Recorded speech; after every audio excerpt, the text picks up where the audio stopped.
यही लोगों को टारगेट करके गए थे और जो टारगेट में लिए थे वो मिले हमको, तो वो एक बड़ी बड़ी सफलता है। और कंपनी 6 को लगभग हम कॉन्फिडेंटली बोल सकते हैं कि लगभग हम लोग साफ कर लिए। बहुत ही ज़्यादा दिन भर में फायरिंग हुआ है और बहुत ही ज़्यादा हेवी फायर हुआ है और वो लोग भी काफ़ी लड़े हैं हमको तोड़ने के लिए। और 10:30-11 बजे सुबह से लेके लगभग शाम को 6:30-7 बजे तक कंटिन्यूस फायरिंग चला है। टेरेन के चैलेंजेस भी थे, बारिश भी हुई थी और रात भर चलने के बाद थकान के बाद नेक्स्ट डे स्ट्राइक करना।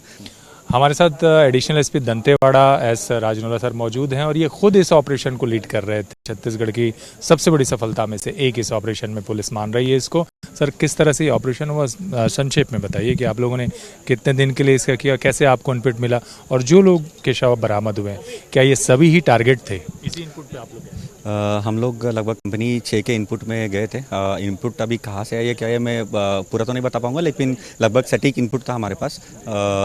उसमें हम लोग यही लोगों को टारगेट करके गए थे और जो टारगेट में लिए थे वो मिले हमको।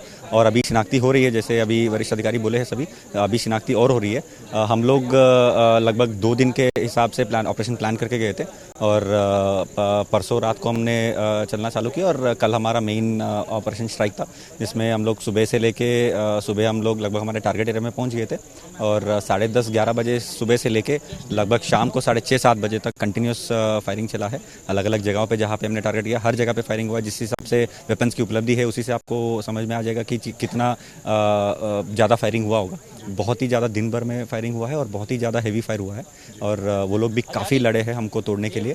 बट हमारा मनोबल और हमारे फोर्स की स्ट्रेंथ, मान लीजिए डीआरजी दंतेवाड़ा और डीआरजी नारायणपुर बस्तर फेडरल, सभी का मिला के एक स्ट्रेंथ और कोऑर्डिनेशन के साथ जो चले हैं उसी में हमको सफलता मिली है। और काफ़ी चैलेंजेस भी थे उसमें, टेरेन के चैलेंजेस भी थे, बारिश भी हुई थी और रात भर चलने के बाद थकान के बाद नेक्स्ट डे स्ट्राइक करना और सभी टीम्स को कमांड में रख के मेरे को कम्युनिकेट करके मनोबल बढ़ाना और इतना फायरिंग के बावजूद भी इतना बड़ी सफलता निकालना, वो मेरे लिए चैलेंज था। लेकिन अब सक्सेसफुली सब हो गया है, तो अभी अच्छा लगा कि बड़ी सफलता मिली है। जिस जगह आप लोग पहुंचे वहां पर ये लोग क्या सारे के सारे एक जगह पर जमा थे या एक जगह पर जमा होने के बाद फायरिंग हुई? तो ये 3 या 4 बार कैसे हुई मुठभेड़? जनरली यही होता है कि वो जब उनको पता चल जाता है कि पुलिस पहुंच गई है मौके पे, तो वो ये करते हैं कि पूरा एक जगह इकट्ठा हो जाता है। उनका स्ट्रैटेजी यही रहता है कि एक जगह से पूरा इकट्ठा हो गए, वो हमें डराने की कोशिश करेंगे पूरा फायरिंग करके और एक जगह से तोड़ने की कोशिश करते हैं। इसीलिए आपको दिखेगा कि चलो यहाँ से तोड़ नहीं पा रहे तो दूसरी जगह से तोड़ने की कोशिश करेंगे। तो इसीलिए अलग अलग जगहों पे मुठभेड़ होती रहती है हमेशा। आप जब भी मुठभेड़ होती है यही होता है कि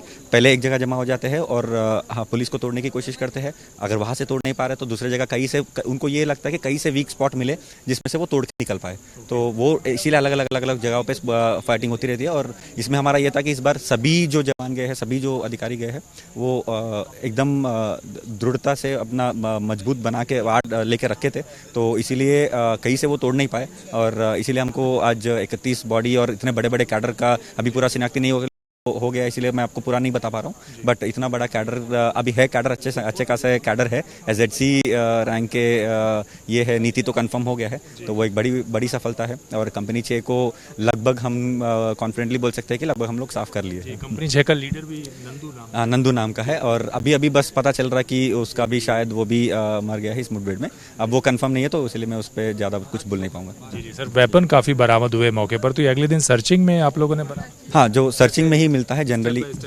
जी, मुठभेड़ होने के बाद हम लोग उस एरिया को सर्च करते हैं, तो मुठभेड़ के आसपास ही जनरली वो लोग जब लड़ते तो जब मरते हैं बॉडी के साथ वेपन पास में ही मिलता है। यहाँ आपने कैसे किया? यहाँ भी फिर वो लोग वहाँ से भाग गए तो फिर बॉडी रिकवर हो गई? जी, पहले हमारा पूरा टीम्स क्लियर रहता है कि किस टीम के साथ एनकाउंटर हो रहा है, तो उनको तो पता ही होगा कि टीम मतलब 40 के 50 से संख्या में रहेंगी, तो वो टीम अगर मारी है तो उनको पता होगा कि हाँ लगभग इतना एरिया में हमारे बॉडीज हो सकते हैं, बॉडी से वेपन जो भी उनका सामान है वो हो सकता है। तो लगभग जब सभी का फायरिंग जब खत्म हो जाता है, रात को शाम को 6:30-7 बजे तक जब सब खत्म हो गया था, तो धीरे धीरे टीम्स अपने अपने एरिया में सर्च कर लेंगे कि हाँ कितना बॉडी है, कितना वेपन है, क्या क्या सामान मिला है। तो उसमें सभी सामान जनरली मिल जाती है, जो नक्सली का सामान है सब कुछ मिल जाता है, वेपन्स, बॉडी और उनका डेली सामग्री सब कुछ मिल जाता है। कितना फर्क पड़ेगा इन नक्सलियों के मारे जाने से? ये वाला कंपनी अगर इसके खास ये है कि ये बहुत ही स्ट्रांग कंपनी है, तो ये कंपनी के इतने सारे लोगों का मारे जाने का बहुत ही स्ट्रॉन्ग प्रभाव मैं मानता हूं कि नक्सलियों के ऊपर पड़ेगा, क्योंकि अगर हम लोग जाके इस कंपनी को मार सकते हैं तो उनको ये भी पता है कि हम लोग कभी ना कभी आके उनको बटालियन का भी स्ट्राइक करेंगे। तो ये सबसे बड़ी उपलब्धि सबसे बड़ी उपलब्धि है हमारे। एडिशनल एसपी साहब को आपने सुना, ये खुद मौके पर गए थे और एक के बाद एक जो सिलसिलेवार ऑपरेशन हुए उसमें इनका दावा है कि जो कंपनी नंबर 6 है उसके कमांडर के साथ बाकी के भी सदस्य मारे गए हैं और इससे एक बड़ा प्रभाव पूरे क्षेत्र में पड़ेगा।